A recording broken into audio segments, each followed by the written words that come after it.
Сәлеметсіздер ме? Менің каналыма қош келдіңіздер. Бүгін біз осындай гүл тоқитын боламыз.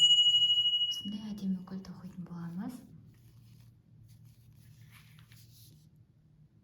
Бізге ол үшін осындай иран жібі қажет болады.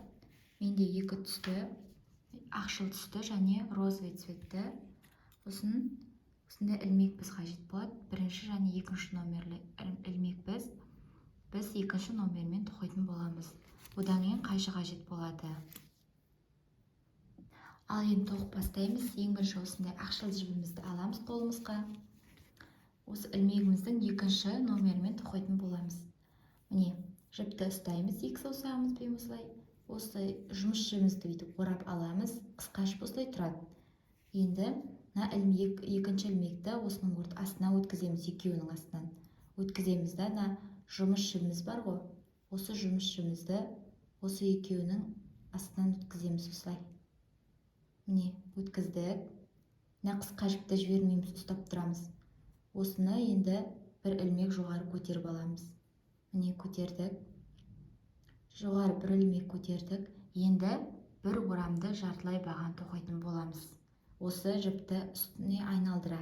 Бір орамды жартылай баған менің өзім каналымда бар. Қарап көрсеңіздер болады, қалай тоқылу керегі. Міне, іліп аламыз, орап аламыз жіпті. Міне, екі жіптің астынан өткіземіз де осылай көтеріп аламыз. Міне, үшеу болды ғой. Осы үшеуінен бірден өткіземіз жұмыс жібімізді. Міне, өткіздік. Тағы да іліп алдық, орап алдық жібімізді. Міне, жұмыс жібіміз астына өткіздік. Осы үшеуінен былай өткізетін боламыз. Міне, орап аламыз. Осы екеуінің астынан аламыз. Міне, осылай орап аламыз. Осылайна үшеуінен бірден өткіземіз. Бір орамды жартылай баған. Енді жібіміз қысқа болып қалып жатса, былай тартуға болады. Бұл енді сақина сияқты болып тұрады. Осылай сақина түрінде тоқитын боламыз. Осылай 15 рет тоқимыз. 15 ілмек тоқимыз. Міне, 1, 2, 3, 4, әлі 11 ілмек тоқитын боламыз. Осылай өз бетімізше тоқитын боламыз. Енді бір орамды жартылай бағанды бір тоқып жібереміз. 15-ші бір орамды жартылай баған. Мына жіпті былай аламыз да, қысқа жіпті тартамыз. Сөгесе осылай қысқа болып қалады. Енді ең біріншіні бастаған ілмегіміз бар ғой. Осыған өткізетін боламыз. Міне, осылай бекітеміз. Енді өстіп бір ілмек жоғары көтереміз да, мынаны қайып тастаймыз. Міне, қайып тастадық. Міне, шығарып алдық. Келесі енді орамсыз баған тоқитын боламыз. Ол үшін осы жіпті аламыз, келесі розовый жіпті. Енді кез келген ілмектен өткізіп аламыз. Ілмек бізімізді осы жіпті осының арасынан шығарып аламыз. Жұмыс жібімізді, міне, енді бір ілмек жоғары көтеретін боламыз. Енді орамсыз баған тоқимыз. Ол үшін міне, ілмектен келесі ілмекке өткіземіз. Осылай жұмыс жібімізді шығарып аламыз. Екеуінен өткізетін боламыз. Міне, біреу, келесі тағы да ілмектен шығарамыз да, екеуінен өткіземіз. Екеу, міне, үшеу, төртеу, бесеу. Осылай 15 рет орамсыз баған тоқитын боламыз, айналдыра. Міне, енді 14-ші орамсыз бағанды тоқыдық. Мына ең соңғысы 15-ші орамсыз баған. Енді ең бірінші ілмекке бекітетін боламыз, біріктіреміз. Осылай біріктіреміз. Бұл бітті. Енді жоғары 1, ілмек жоғары көтереміз осылай. Көріп тұрсыздар ғой. Енді екі орамды баған тоқимыз. Міне. Бір, екі рет орап алдық. 4 ілмек көтердік, 2 орап алдық. 2 орамды баған тоқитын боламыз енді. Енді осыны орап алдық. Мына жерден ең бірінші көтерген жеріміз бар ғой. Сол жерден өткізетін боламыз ілмегімізді. Міне. Осылай ілмекті көтердік. 4-еу болды қатарда. Міне, мына екеуін бір іліп аламыз. Одан келесі екеуін бір іліп аламыз. Келесін тағы бір ілеміз. 3 рет жоғары көтерілетін боламыз. Одан кейін 3 ілмек жағы тағы көтерілеміз жоғары. Осылай. Енді міне ортасында тесік қалған жоқ па? 2 орамнан кейінгі. Осыған тоқитын боламыз. Яғни мынаумен есептегенде 8 бір орамды баған тоқитын боламыз. Міне орап алдық. Мынау бір болып есептеледі. 3 рет көтерілгенбіз ілмекті. Мынау. Міне екінші. Мынаның ортасына өткіземіз бәрін. Міне үшінші. Төртінші. Бесінші. Алтыншы. Жетінші.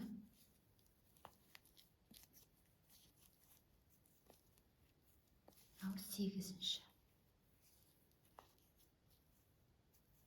Осылай тоқимыз келесі тоқуда.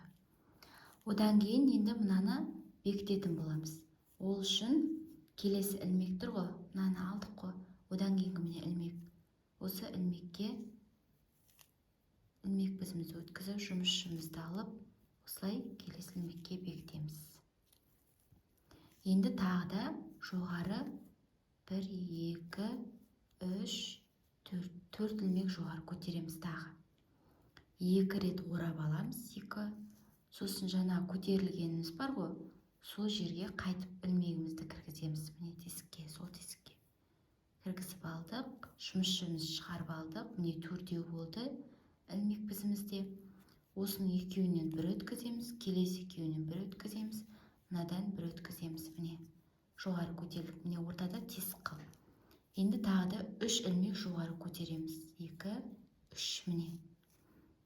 Енді бір орамды баған тоқимыз. Мынау бір болып есептеледі. Міне 2, міне бір орамды баған. Екінші көтергенбіз. Мынау үшінші. 8 қатар тоқимыз ғой. Төртінші. Бесінші. Мынау алтыншы.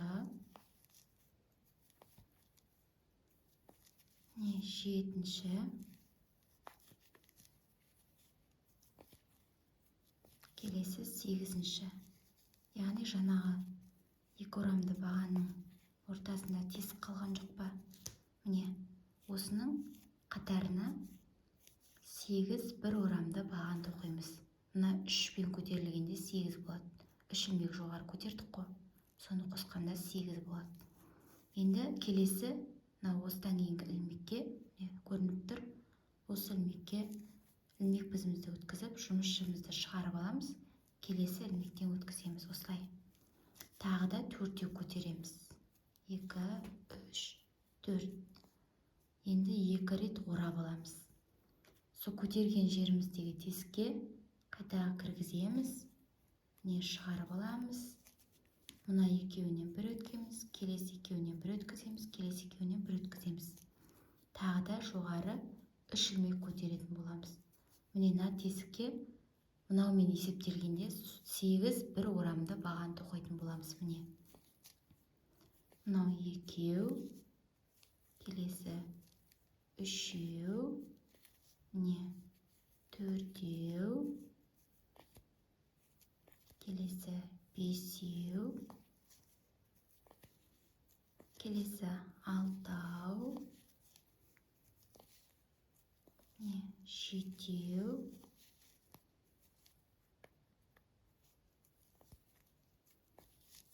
келесі міне 8, міне 8 тоқыдық. Енді келесі ілмекке ілмек бізімізді кіргіземіз, жұмысшымызды шығарып аламыз. Келесі ілмекке өткіземіз, міне бекіту арқылы. Осылай тағы да 4 ілмек жоғары көтереміз, 3, 4, міне. Тағы да 2 рет орап аламыз. Тағы соны көтерген жердегі тесікке қайта кіргіземіз. Міне шығарып аламыз. Тағы мына екеуінен бір өткіземіз, келесі екеуінен міне 3 рет көтереміз. Тағы 3 ілмек жоғары көтереміз. Енді мына тесіктің ортасына мынаумен есептегенде 8 ілмек бір орамды баған тоқимыз. Міне 2, мынау 3, келесі 4, одан кейін 5, 6, 7, 8, міне 8 бір орамды баған тоқыдық. Келесі ілмекке бекітеміз, міне. Жұмысшымыз шығарып алдық, міне былай бекітетін боламыз. Осылай 15 жапырақ шығаратын боламыз. Осылай тоқып, әр намысағына 4 ілмек жоғары көтерілдік. Жаңа 2 рет орап аламыз. Сонда тесікке өткіземіз, көтерген жердегі. Содан кейін келесі ілмекке бекітіп отырамыз. 3 ілмек көтеріп, жапырақ тоқып осылай. Осылай тоқи береміз. 15 осындай жапырақ шығу керек. Мен 4-еуін шығардым, қалғанын өз беттеріңізше тоқыңыздар. Міне енді 15-ші жапырақты тоқып бітірдік. Енді мына жерде ең соңғы ілмекке жалғайтын боламыз. Біріктіреміз. Осылай. Енді жоғары қарай 3 ілмек жоғары көтереміз. 1, 2, 3 ілмек жоғары көтерілдік. Енді мына жапырақты мына жаққа жіберіп, келесі міне жапырақ бар ғой. Осы жерде 4 ілмек жоғары көтерген жеріміз бар ғой. Осыны ортасына өткізіп біріктіреміз, міне. Тағы да 1, 2, 3 ілмек жоғары көтереміз. Келесі тағы 4-еудің ортасына өткізіп, келесі жапырақтың былай бекітетін боламыз. 1, 2, 3. Осылай арт жағынан ала отырып, жапырақтарды біріктіріп отырамыз. Осылай бекітіп, 2, 3. Сол кезде әдемі гүл шығады. Осылай 15 жапырақты орталарына 3 ілмек жоғары көтеру арқылы, сосын бір-біріне бекіту арқылы гүл істейтін боламыз. Осылай 15 рет тоқып шығамыз. Міне енді 14-ші жапыраққа біріктіретін боламыз. Міне 3 ілмек жоғары көтердік. Мына 14-ші жапырақ. Міне біріктірдік. 1, 2, 3 ілмек жоғары көтердік. Енді мынау ең соңғы 15-ші жапырақ. Жаңағы мына жақта қайыр жібергеніміз. Міне осыған біріктіретін боламыз. Осылай бір ілмек жоғары көтереміз да. Жерін қайыр жібереміз.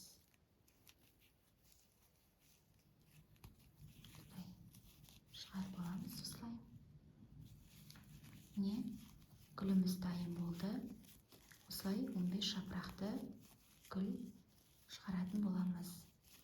Артындағы жіптерді мен жаңа ұзын бұғасын қиып тастадым. Бір-біріне жалындай араларына өткізіп, жіптердің жасырып жіберуге болады. Мына жіпті де осылардың араларына өткізіп, жасырып жібереміз. Осындай әдемі гүл шықты. Менің каналыма подписать етіп, лайк басып, комментарий жасаңыздар болады. Сіздерге көп